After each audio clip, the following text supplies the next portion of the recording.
آگے بڑھتے بات کریں، وزیر دفاع خواجہ آصف نے کہا ہے کہ آج کے بل میں کوئی ایسی بات نہیں تھی جس سے خدا نخواستہ کسی چیز کو خطرہ ہو۔ پارلیمنٹ ہاؤس کے باہر میڈیا سے بات چیت کرتے ہوئے خواجہ آصف کا ایک کہنا تھا کہ جو آخری آئینی ترمیم ہوئی تھی آج اس کے مطابق قانون کو ڈھالا گیا ہے، جبکہ وزیر دفاع نے کہا کہ پورا بل آج ہی پڑھ کر سنایا گیا ہے۔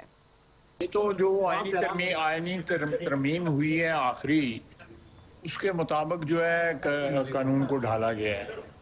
ادروائز نہ تو اس میں کوئی نئی بات تھی، نہ کوئی ایسی بات تھی جس سے خدا نخواستہ کسی چیز کو بھی خطرہ ہو یا کسی کو کوئی اعتراض ہو۔